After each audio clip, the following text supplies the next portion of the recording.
जैसे आप सबको मालूम है, पिछले 4 महीनों में हम भारत जोड़ो यात्रा कन्याकुमारी से लेकर कश्मीर तक हम पैदल चले।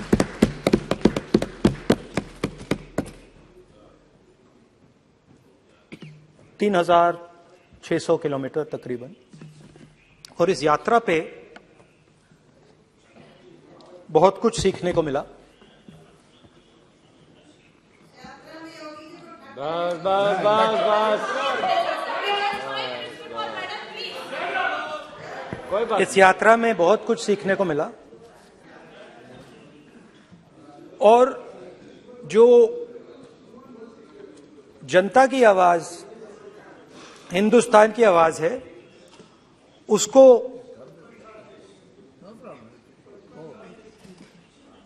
गहराई से सुनने का मौका मिला।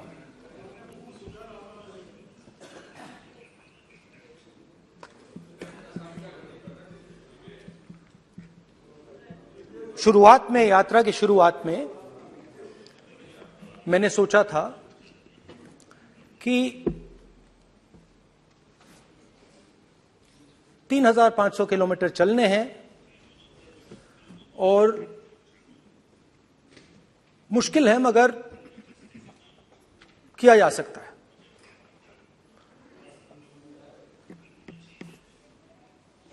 आप भी राजनेता हो, हम भी राजनेता हो हैं, हाँ, सेवक कह लीजिए।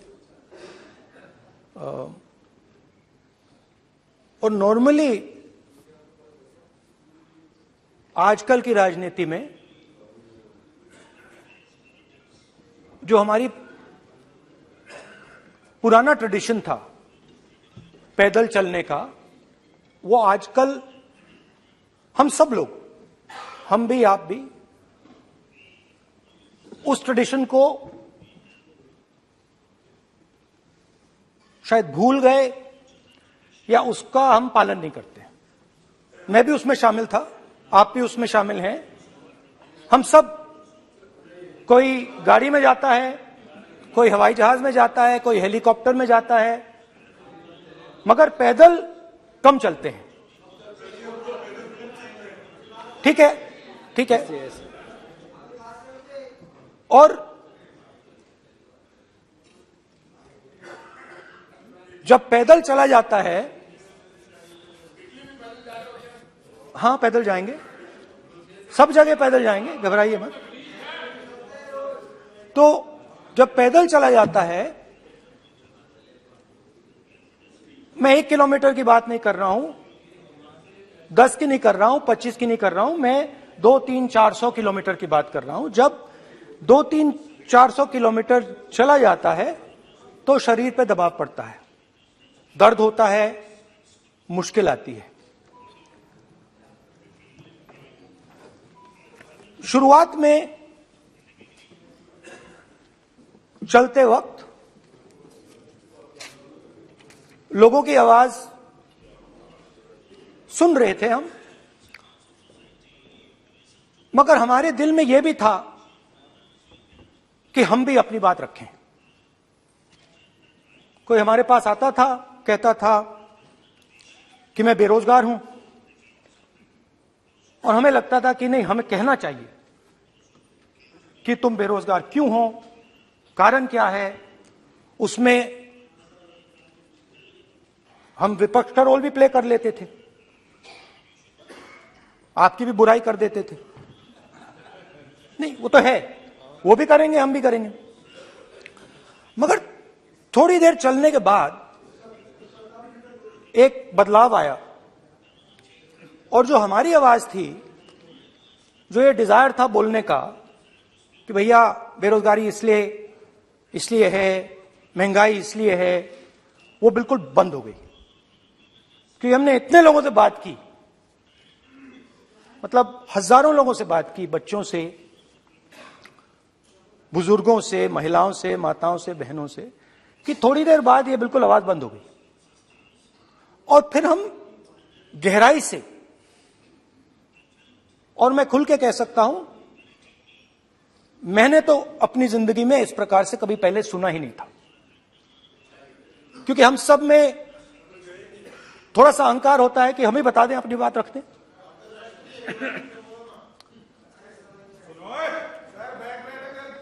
तो आस्ते आस्ते जब हम चले 500-600 किलोमीटर बाद जनता की आवाज गहराई से सुनाई देने लगी और एक प्रकार से यात्रा, इंडिविजुअल्स नहीं, यात्रा हमसे बोलने लगी। नहीं, गहरी बात है, समझ नहीं आएगा। आप समझने की कोशिश करो। यात्रा हमसे बोलने लगी। 200 किलोमीटर आप चलने की कोशिश करिए, पता चल जाएगा। और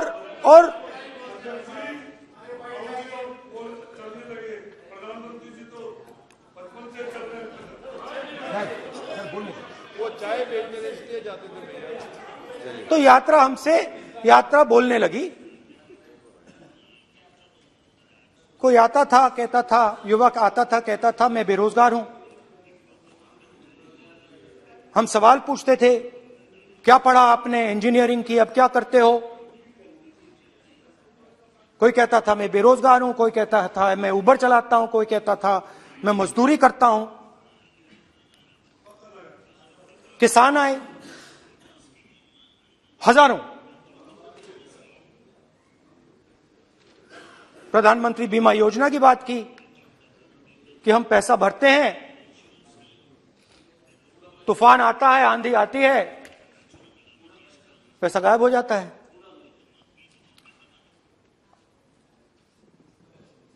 किसानों ने यह भी कहा कि हमारी जमीन छीन ली जाती है, हमें सही रेट नहीं मिलता। जमीन अधिग्रहण बिल जो था वो लागू नहीं होता। आदिवासियों ने कहा, वनवासियों ने नहीं, आदिवासियों ने, कि जो ट्राइबल बिल में हमें दिया जाता था वो आज छीना जा रहा है।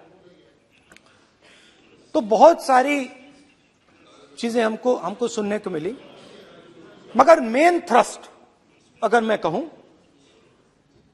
मेन थ्रस्ट बेरोजगारी, महंगाई और किसान। उसमें एमएसपी थी, उसमें बीज की समस्या थी, किसान बिल की समस्या थी। अच्छा, अग्निवीर की भी बात की लोगों ने। आपने अभी बोला कि अग्निवीर देश को फायदा पहुंचाएगा, मगर हिंदुस्तान का युवा जो 4 बजे दौड़ता है, आर्मी में भर्ती होने के लिए दौड़ता है, वो आपकी बात से सहमत नहीं है। उनने हमसे कहा कि पहले हमें 15 साल की सर्विस मिलती थी, पेंशन मिलती थी, अब 4 साल के बाद हमें निकाल दिया जाएगा, कुछ नहीं मिलेगा, पेंशन नहीं मिलेगी। सीनियर ऑफिसर्स ने कहा कि हमें तो लगता है कि ये जो अग्निवीर योजना है ये आर्मी के अंदर से नहीं आई, ये कहीं और से आई है, ये आरएसएस से आई है, होम मिनिस्ट्री से आई है। ये सीनियर आर्मी के लोगों ने कहा है, मैं नहीं कह रहा हूं, कि हमें लगता है कि ये आर्मी के ऊपर ये योजना थोपी गई है और ये आर्मी को कमजोर करेगी। आर्मी के जनरल्स ने हमें कहा, जो रिटायर्ड हैं, उन्होंने हमें कहा, राहुल जी, हजारों लोगों को हम हथियार की ट्रेनिंग दे रहे हैं और फिर थोड़ी देर बाद उनको समाज में डाल रहे हैं। बेरोजगारी है, समाज में हिंसा बढ़ेगी।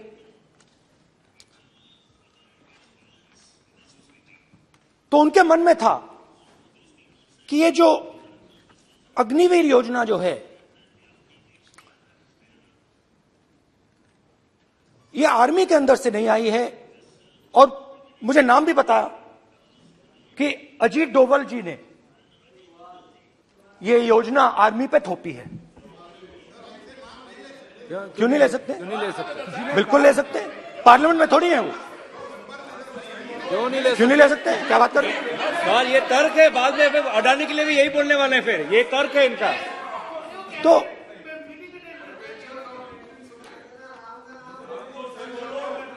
तो इंटरेस्टिंग बात यह है, इंटरेस्टिंग बात यह है कि मैंने फिर प्रेसिडेंट्स एड्रेस पढ़ा। देश के सब युवा अग्निवीर अग्निवीर अग्निवीर अग्निवीर बोल रहे हैं, कह रहे हैं कि ये आर्मी के ऊपर थोपा गया है, हमें नहीं चाहिए। आर्मी के लोग कह रहे हैं हमें नहीं चाहिए। जैसे मैंने कहा, आर्मी को लगता है कि होम मिनिस्ट्री ने इनके ऊपर थोपा है, आरएसएस ने ये उनके ऊपर थोपा है। तो ये आवाजें आ रही हैं। अब मैंने आपका बैठिए, अब बैठिए, कौन सा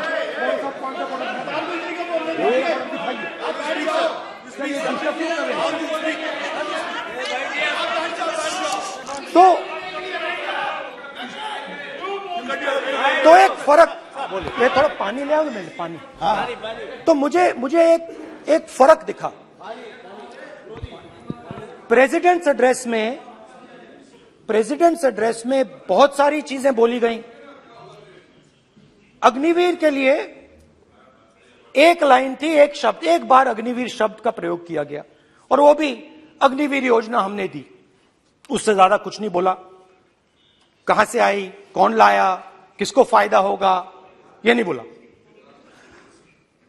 बेरोजगारी शब्द ही नहीं था उसमें। आपने देखा होगा, बेरोजगारी शब्द ही नहीं था प्रेसिडेंट एड्रेस में। महंगाई शब्द ही नहीं था। तो जो यात्रा में हमें सुनने को मिला, अग्निवीर, महंगाई, किसान, बेरोजगारी, प्रेसिडेंट एड्रेस में था ही नहीं। तो ये मुझे थोड़ा अजीब लगा कि जनता कुछ कह रही है और प्रेसिडेंट्स एड्रेस में कुछ और सुनाई दे रहा है। अच्छा, एक और चीज हमें बताई गई। तमिलनाडु से लेकर केरला, महाराष्ट्र, मध्य प्रदेश, सब जगह एक नाम सब जगह हमें सुनने को मिला, अदानी। यह नाम पूरे हिंदुस्तान में, केरल में, तमिलनाडु में, महाराष्ट्र, कर्नाटका, हिमाचल, कश्मीर, सब जगह अदानी अदानी अदानी अदानी अदानी।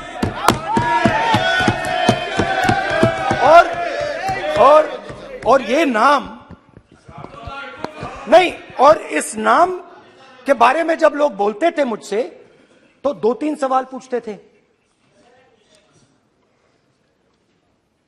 ये पूछते थे कि ये जो अदानी जी हैं, ये किसी भी बिजनेस में घुस जाता है, ये सफलता प्राप्त कर जाता है, ये कभी फेल नहीं होता। और युवाओं ने मुझसे यह सवाल पूछा कि भाई ये हो क्या रहा है, हम भी सीखना चाहते हैं। मोदी जी ने कहा स्टार्टअप करो, हम भी अदानी जी जैसे बनना चाहते हैं। तो भैया किसी भी बिजनेस में घुस जाओ और एकदम सक्सेस हो जाए। यह पहला सवाल था। दूसरा सवाल था कि ये अदानी जी हैं, ये किसी भी बिजनेस में घुस जाते हैं। पहले ये 1-2 बिजनेस करते थे, अब ये 8-10 सेक्टर्स में काम करते हैं। Airports, data centres, cement, solar energy, wind energy, aerospace and defence, consumer finance, renewables, media. तो उन्होंने मुझसे पूछा कि राहुल जी, हाँ वेट करो, बेटे, हाँ, धन्यवाद। पोर्ट्स की बात भी थी। ये भी सवाल पूछा, कि भैया एक बात बताइए, राहुल जी बताइए हमें कि अदानी जी का जो नेटवर्थ है वो 3 साल के अंदर, नहीं सॉरी 2014 से लेकर 2022 तक ये $8 बिलियन से $140 बिलियन कैसे हो गया? कैसे हुआ? मोदी है तो मुमकिन ये 2014 में अगर आप दुनिया की मुस्कुरा रहे हैं, आप बीजेपी में है ना आप, तो ये लिस्ट आती है, एक लिस्ट आती है दुनिया के सबसे अमीर लोगों की। इस पे ये 609 नंबर पे थे 14 में। 609 पीछे बिल्कुल। पता नहीं जादू हुआ, दूसरे नंबर पे पहुंच गए। मोदी है तो मुमकिन है।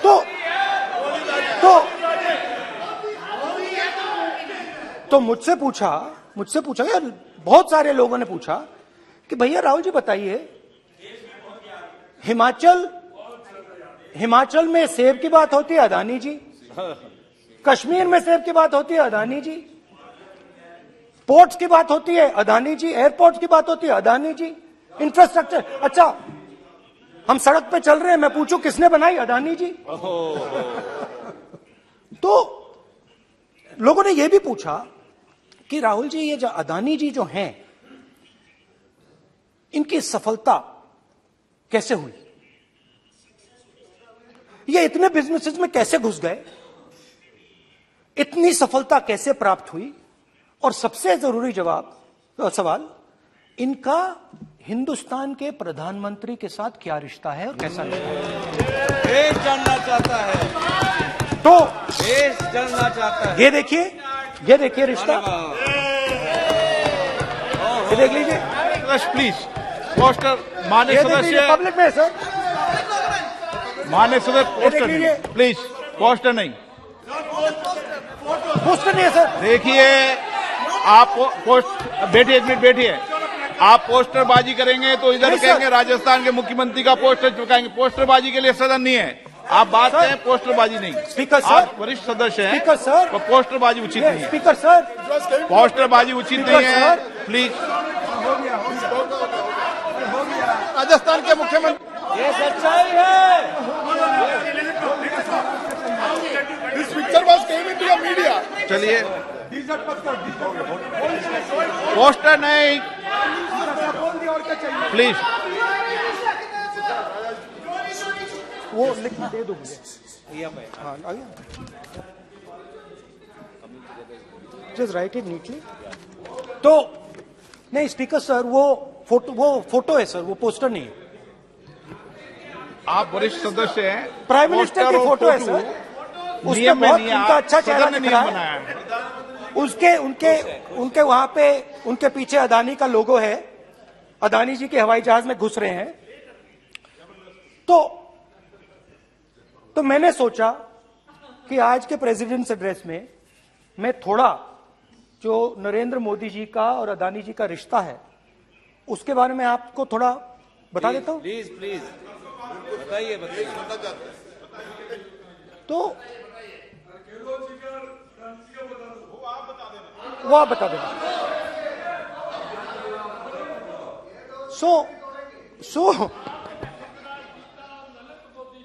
So the relationship begins many years ago when Narendra Modi ji was the Chief Minister of Gujarat. And when most of India's business was asking questions of the Prime Minister, was against the Prime Minister, one man stood shoulder to shoulder with the Prime Minister. He didn't back down. That's commendable. It's not a joke. He was loyal to the Prime Minister. And what did he do? He helped Mr. Modi construct the idea of resurgent Gujarat. Right? The idea that you bring these businessmen together, and you call it Resurgent Gujarat, vibrant Gujarat, they both, and he was the backbone in setting up that group of people. Okay? And the result of that was tremendous growth of his businesses in Gujarat, expansion of his businesses. I think then the real magic starts. जब प्रधानमंत्री जी दिल्ली आते हैं और 2014 में असली जादू शुरू होता है। मैंने कहा कि 2014 में वो 609 नंबर पे थे, कुछ ही सालों में वो दूसरे नंबर पे पहुंच गए। कैसे पहुंचे? मैं आपको, बहुत सारी इंडस्ट्रीज में काम करते हैं, मैं आपको 2-3 इंडस्ट्रीज का उदाहरण दे देता हूं। एयरपोर्ट इंडस्ट्री की बात, एयरपोर्ट्स की बात करते हैं।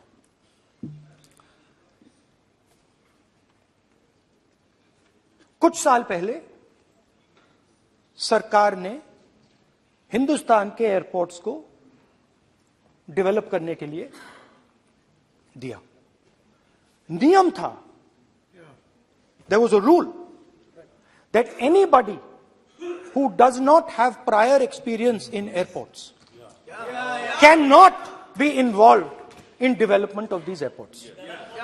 नहीं, गलत नहीं बोल रहा हूं।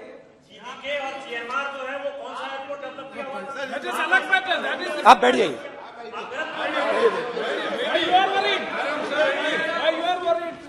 अडानी के डिफेंस में आ गए सर। देखिए, अरे माननीय सदस्य प्लीज मेरी बात सुनो। तो 1 मिनट मेरी बात सुनो। ये 1 मिनट बात सुनेंगे। ये संसद है, अपन किस दिशा पर चर्चा कर रहे हैं ये देश देख रहा है। हमें राष्ट्रपति अभिभाषण पर चर्चा करें तो उचित रहे, बाकी आपकी इच्छा है, स्वतंत्र अभिव्यक्ति है। मेरा मानना ये है तो अपन एक विषय पर ओके, तो आपको तो रूल था, नियम था। हाँ,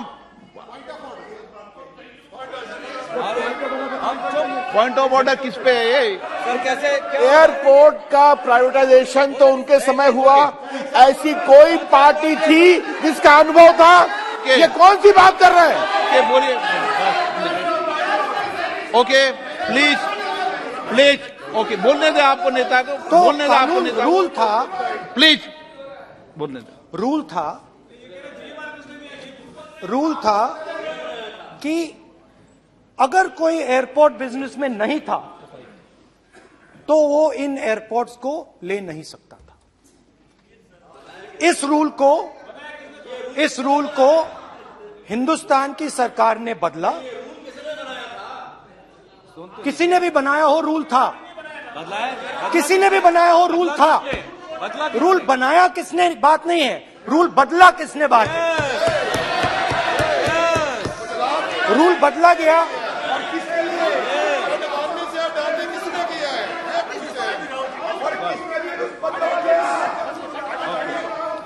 रूल बदला गया।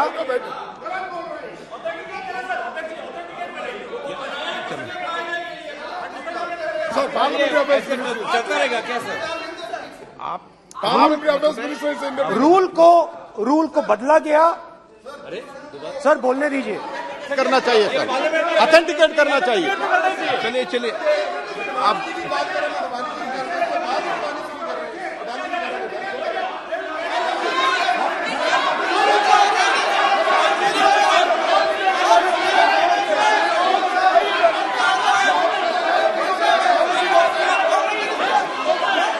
रूल बदला गया सर, स्पीकर सर।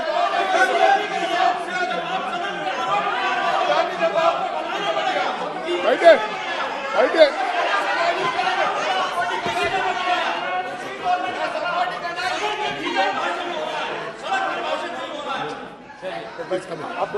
तो ये रूल बदला गया।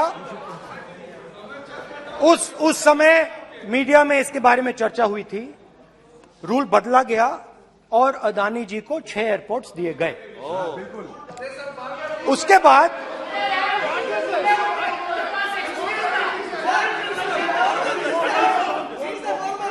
after that, India's most strategic, profitable airport, Mumbai Airport, was taken away by GVK, hijacked by using the agencies. The agencies को CBI, ED का प्रयोग कर GVK पर दबाव डालकर हिंदुस्तान की सरकार ने उस एयरपोर्ट को अदानी जी के हाथों में कर दिया। रिजल्ट क्या आया?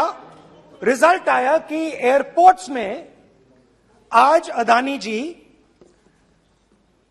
24% हिंदुस्तान की एयर ट्रैफिक को अपने एयरपोर्ट से निकालते हैं और 31% एयर फ्रेट उनके एयरपोर्ट्स में से निकलता है। अब यह काम हिंदुस्तान की सरकार और हिंदुस्तान के प्रधानमंत्री जी ने फैसिलिटेट किया। तो बताइए, बोलिए वित्त मंत्री, विधि मंत्री। और ये जो सर ये हाउस में सर ये बोल रहे हैं, तुम तो ज्ञान बांट रहे हो, बैठ जाओ।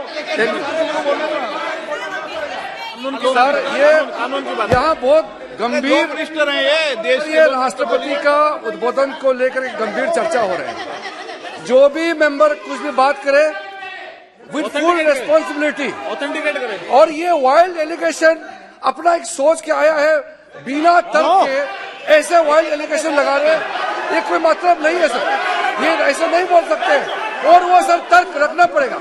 अगर एलिगेशन लगा रहे हैं तो आपको पूरा डॉक्यूमेंट प्रूफ के साथ आपको रखना पड़ेगा। दे देंगे आप ऐसे बातें नहीं दे कर सकते। देंगे। और ये गंभीरता को समझिए, ये डॉक्यूमेंट्री प्रूफ दे देंगे।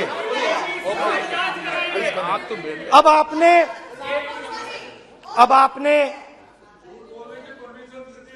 जो पिछले स्पीकर थे उन्होंने फॉरेन पॉलिसी की बात की, हम भी फॉरेन पॉलिसी की बात करते हैं। चलिए डिफेंस से शुरू करते हैं। बहुत ऑप्शंस है, आप बताइए कहां से शुरू करें। बिजली, डिफेंस, बहुत ऑप्शंस है। Defence, let us start with defence.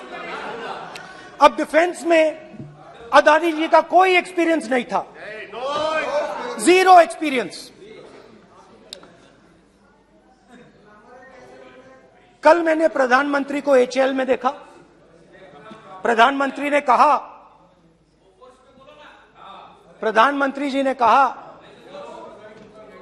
कि गलत आरोप लगाया, मगर रियलिटी तो यह है कि एचएएल का जो कॉन्ट्रैक्ट था 126 हवाई जहाजों का, वो अनिल अंबानी को चला गया और अनिल अंबानी बैंकरप्ट हो गया। वहां भी फैसिलिटेशन था।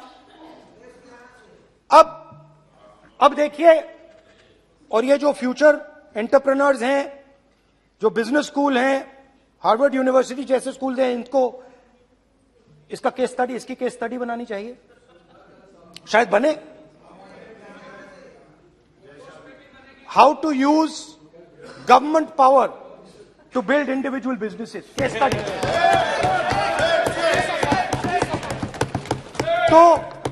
तो अब देखिए, अदानी जी की डिफेंस में इंटरेस्ट देखिए।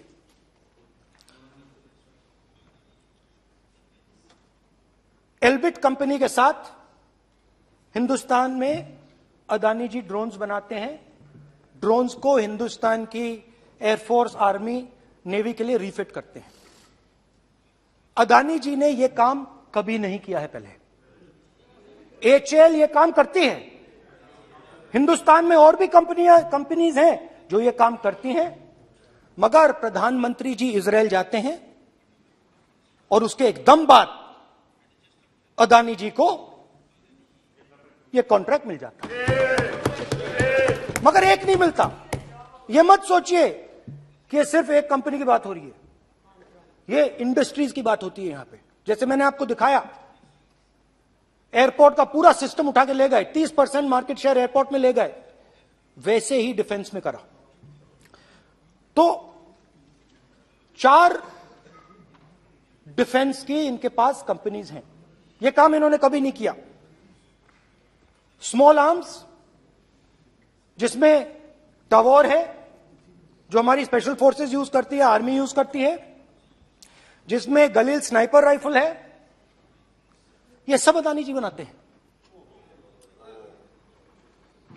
सीधा स्ट्रेट इजराइल में प्राइम मिनिस्टर जाते हैं, प्राइम मिनिस्टर के साथ वहां पे मतलब बीच में पैदल चलते हैं और फिर जादू से पीछे से इंडिया का फर्स्ट कॉम्प्रिहेंसिव एमआरओ मिल जाता है मेंटेनेंस के लिए, जहाजों के मेंटेनेंस के लिए। स्मॉल आर्म्स का बिजनेस मिल जाता है, इजरायली जो ड्रोन्स हैं उसका बिजनेस मिल जाता है। मतलब जो हिंदुस्तान और इजराइल का डिफेंस का रिश्ता है वो पूरा का पूरा अदानी जी के हाथ में चला जाता है। खत्म कहानी।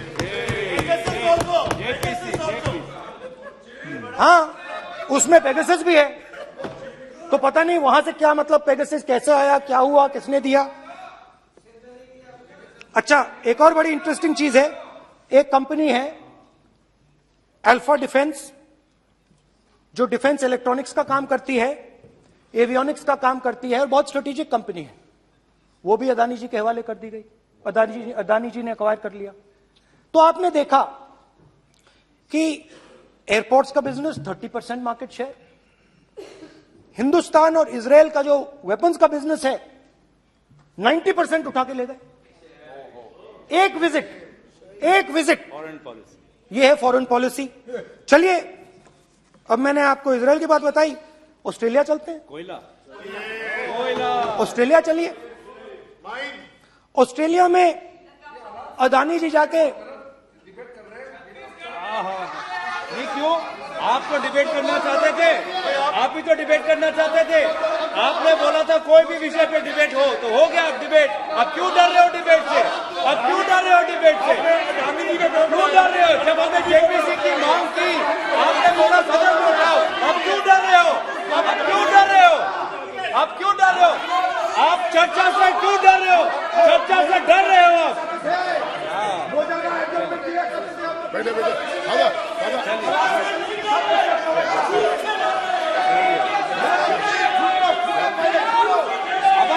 अब सुनना पड़ेगा, अब सुनना पड़ेगा,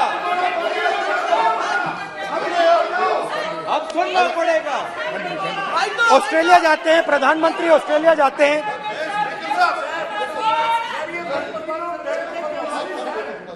प्रधानमंत्री ऑस्ट्रेलिया जाते हैं।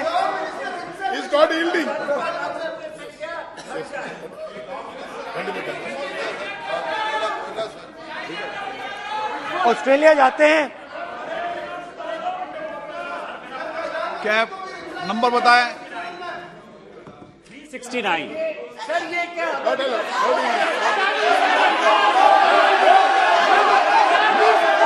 369 सर, ये कहता है सर, एक पेपर और document to be laid on the table shall be duly authenticated by the member presenting. देखिए पूरा सरकार इन्होंने सर, मैं इनको चैलेंज करता हूं कि जीएमआर और जीबीके उसको कब एयरपोर्ट का जो है संचालन का अधिकार था और कौन सा रूल है वो कोट करे सर।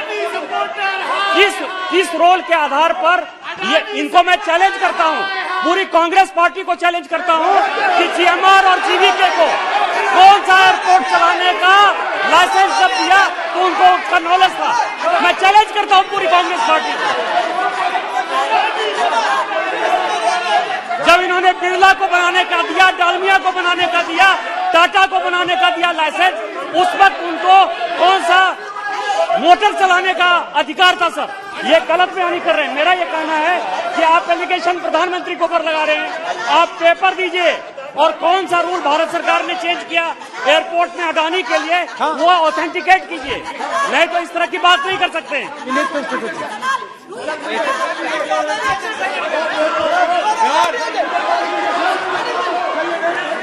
करना पड़ेगा, ऑथेंटिकेट करना पड़ेगा। राहुल गांधी जी, आपको ऑथेंटिकेट करना पड़ेगा।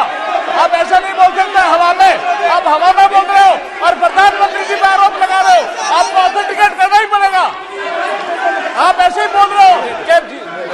आधार कार्ड जीवीके के समय रूल हाँ कहा था रूल, कोई रूल नहीं था। आपको यू हैव टू ऑथेंटिकेट, और ऑथेंटिकेट करके ही रखना पड़ेगा आपको। पहले रखिए और उसके बाद आगे बात करने देंगे, नहीं तो माफी मांगिए देश से। आप प्रधानमंत्री जी पर आरोप लगा रहे हैं, सर बोलने दीजिए। अनाप शनाप आरोप लगा रहे हैं, बिना किसी डॉक्यूमेंट के आरोप लगा रहे हैं प्रधानमंत्री जी पे। रूल 353 सर, रूल 353 किया है sir, no allegation of defamatory और incriminatory nature shall be made unless you have given notice. छोड़िए, वो तो प्रधानमंत्री के खिलाफ एलिगेशन लगा रहे हैं बिना नोटिस दिए, बिना कोई डॉक्यूमेंट दिए। सर ये रिकॉर्ड पर नहीं जाना चाहिए सर, ये बिल्कुल रूल का उल्लंघन है। और क्या क्या बातें वो कह रहे हैं सर, मैं उसको रिपीट नहीं करना। Reckless allegation, baseless allegation, in violation of rules, sir ये स्वीकार नहीं होना चाहिए।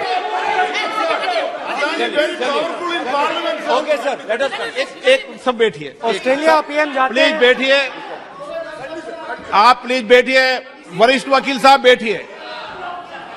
ऑस्ट्रेलिया जाते हैं। एक मिनट राहुल जी, एक मिनट। नियम 369 भी मैंने देखा है, 333 भी देखा है। मेरा आग्रह है, सदन भारत की संसद है, हम एक ही विषय पर सारी राष्ट्रपति की चर्चा लगाए, ये उचित है क्या? फिर आपको बोलना बोले नहीं स्पीकर गलत तरीका है। राहुल गांधी जी आप बोल रहे नहीं, गलत तरीका है। क्या देश को संदेश देना चाहते हैं आप? क्या संदेश देना चाहते हैं देश को? चलिए राहुल गांधी जी। ऑस्ट्रेलिया में प्रधानमंत्री जाते हैं। आप बोलिए सर, स्पीकर सर,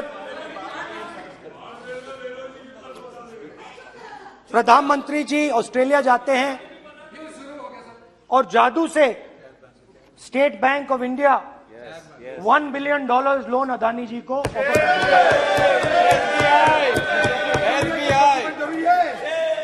सर इसका भी डॉक्यूमेंट जरूरी है क्या, बताओ? मोदी जी, आपका सरकार की पास है। अधीर प्लीज।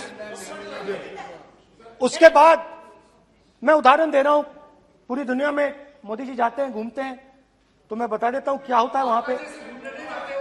बांग्लादेश में गए, हाँ काम पे ही जा रहे हैं, वही तो बोल रहा हूं, काम पे जा रहे हैं। बांग्लादेश जाते हैं, मोदी जी की पहली ट्रिप होती है बांग्लादेश में।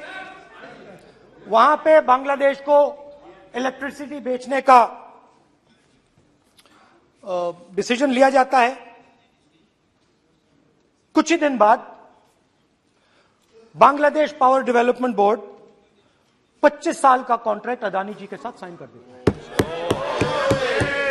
1500 मेगावाट इलेक्ट्रिसिटी का कॉन्ट्रैक्ट अदानी जी। चलिए वहां से श्रीलंका चलते हैं।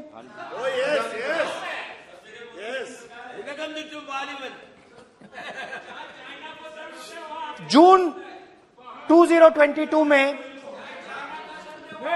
Chairman of Sri Lanka's Ceylon Electricity Board, MMC Fernando, informed a parliamentary committee in Sri Lanka in open hearing that he was told by President Rajapaksa that PM Modi pressured him to give the wind power project directly to Mr. Adani.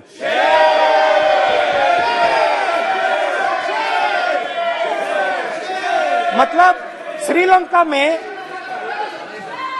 Sri Lanka electricity board के chairman कहते हैं कि उन्होंने राजापाक्सा जी ने कहा कि हिंदुस्तान के प्रधानमंत्री ने उनको कहा है कि ये विंड पावर का प्रोजेक्ट है, ये अदानी जी को देना है। तो ये रही आपकी फॉरेन पॉलिसी। ये हिंदुस्तान की फॉरेन पॉलिसी नहीं है, ये अदानी जी की फॉरेन पॉलिसी है, उनके बिजनेसेस बनाने की फॉरेन पॉलिसी है। अब यात्रा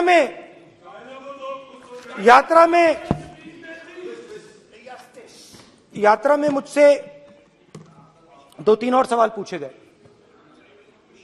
यात्रा में लोगों ने मुझसे पूछा, राहुल जी ये जो LIC कंपनी है, इसका पैसा अदानी जी की मदद करने के लिए क्यों डाला जा रहा है?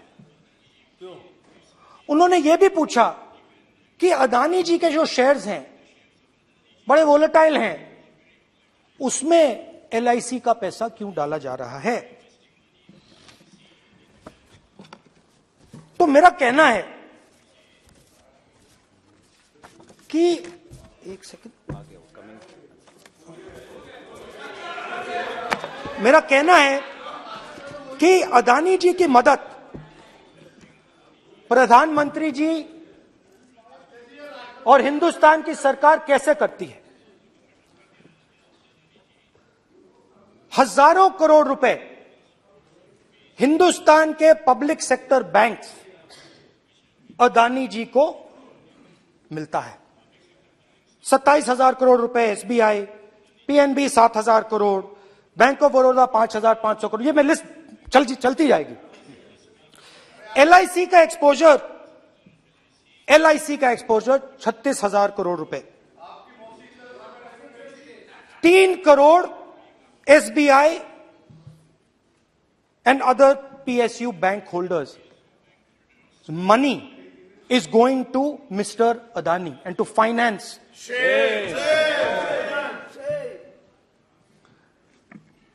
Now, of course, there is another question. तो मदद कैसे हो रही है? हिंदुस्तान के पब्लिक सेक्टर बैंक्स का पैसा, LIC का पैसा नरेंद्र मोदी जी, अदानी जी को दिया जा रहा है। अगर कोई सामने खड़ा हो जाता है, जैसे जीवी के लोग खड़े हुए, ED, CBI एजेंसीज आ जाती हैं, उनको परे कर देती हैं। तेलंगाना में भी एक पोर्ट का उदाहरण था, आंध्रा, सॉरी। मगर मेन सवाल और सबसे इंटरेस्टिंग सवाल दूसरा है। कुछ दिन पहले ये हिंडनबर्ग रिपोर्ट आई, उसमें लिखा था कि अदानी जी की हिंदुस्तान के बाहर शेल कंपनीज हैं। ये जो शेल कंपनीज हैं, सबसे पहला सवाल है, ये हैं किसकी? ये किसकी है मॉरिशस में जो शेल कंपनीज हैं? और ये जो हजारों करोड़ रुपया ये शेल कंपनीज हिंदुस्तान में भेज रही हैं, ये किसका पैसा है? और क्या ये काम अदानी जी फ्री में कर रहे हैं?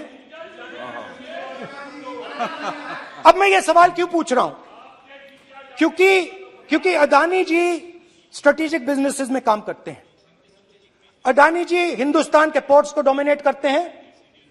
अदानी जी हिंदुस्तान के एयरपोर्ट्स को डोमिनेट करते हैं। और जैसे मैंने कहा, अदानी जी हिंदुस्तान की डिफेंस इंडस्ट्री में बहुत जरूरी रोल प्ले करते हैं। तो मेरा पहला एक छोटा सा सवाल है कि जो शेल कंपनीज हैं, इनके बारे में हिंदुस्तान की सरकार ने कोई सवाल नहीं उठाया? ये कौन लोग हैं, ये किनकी कंपनीज हैं? ये स्ट्रेटेजिक मामला है, पोर्ट्स का मामला है, एयरपोर्ट्स का मामला है, डिफेंस का मामला है। और जो कंपनी इन स्ट्रेटेजिक एरियाज में काम कर रही है, उनके बारे में आपको मालूम ही नहीं। ये नेशनल सिक्योरिटी का मुद्दा है, आपको मालूम ही नहीं कि ये शेल कंपनीज किसकी हैं, कितना पैसा आ रहा है, किसका पैसा आ रहा है। तो एक बहुत बड़ा सवाल है, ये पैसा किसका है, ये शेल कंपनीज किसकी हैं, और ये हिंदुस्तान की सरकार की जिम्मेदारी है ये पता लगाना ये किसकी शेल कंपनीज हैं और ये किसका पैसा अंदर आ रहा है। JPC, we want JPC.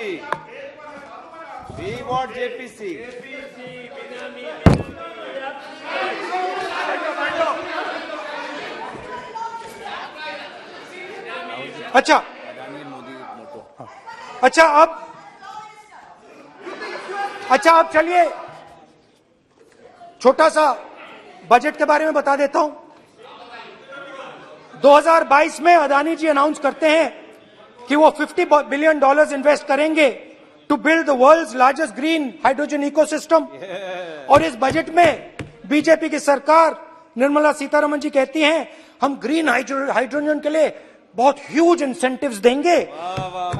19,700 crore रुपए हम ग्रीन हाइड्रोजन के लिए देंगे, मतलब अदानी जी को देंगे। शाबाश, जुगलबंदी, जुगलबंदी। अदानी बजट में अदानी जी के लिए 50 नए airport, coastal shipping, horticulture, grain storage, ये सब काम आप कर रहे हैं। तो मेरे सिर्फ कल प्रधानमंत्री जी आज कल भाषण देंगे, मेरे उनसे 2-3 छोटे से सवाल हैं। मेरा प्रधानमंत्री जी से 2-3 सवाल हैं।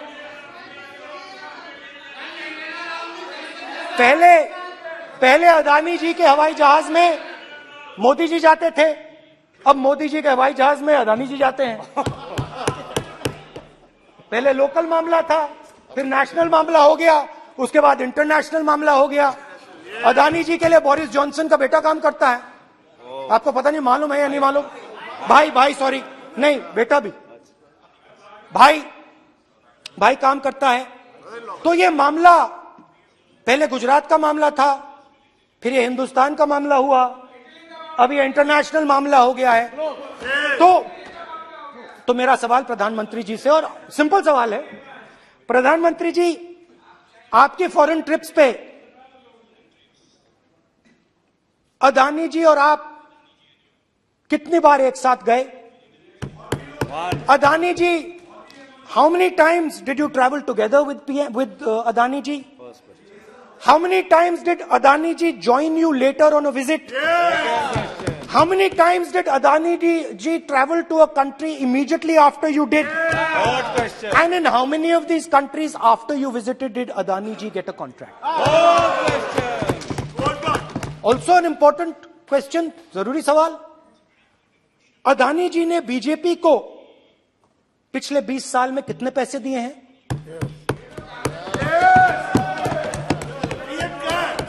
इलेक्टोरल बॉन्ड्स में कितना पैसा दिया है?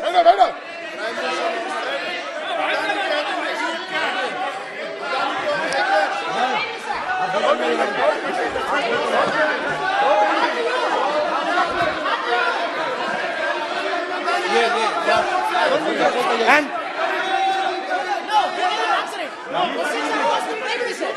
question the post to Prime Minister, please.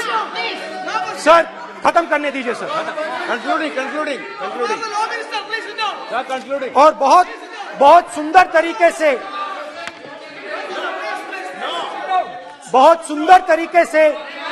वो और मैं सिर्फ इतना कहना चाहता हूं, राहुल जी अभी आप सीनियर एमपी हो गए हैं, आप एक सीनियर एमपी हो चुके हैं। हम लोग एक्सपेक्ट करते हैं कि इस सदन का सदस्य होने के नाते जो भी बातें आप करेंगे गंभीरता से आप बात करेंगे। बाहर आप जो भी भाषण देते हैं हम लोग उसको रोक नहीं सकते हैं। इस सदन के अंदर में जो भी बात कही जाती है पूरा गंभीरता के साथ, प्रमाण के साथ कहे जाना चाहिए, ये परंपरा है। और राहुल जी ने कहा कि प्रधानमंत्री विदेश घूमने जाते हैं, तो मैंने आज वो जो युवाओं ने मुझसे सवाल पूछा था कि अदानी जी की इतनी बिजनेस एक्यूमेंट कहां से आई, इतने अलग अलग सेक्टर्स में अदानी जी ने कैसे सक्सेस प्राप्त की, अदानी जी के बारे में पूरी दुनिया को स्टडी करनी चाहिए, हार्वर्ड यूनिवर्सिटी को स्टडी करनी चाहिए कि पॉलिटिक्स के बीच में और बिजनेस के बीच में कैसा रिश्ता होता है। India is a case study and prime minister Narendra Modi should be given a gold medal in this.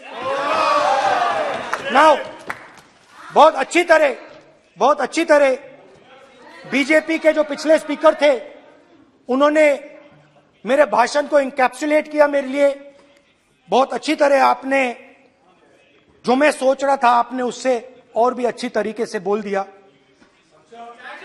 Coming together is a beginning, keeping together is progress, working together is success. Adani ji and Narendra Modi ji, thank you.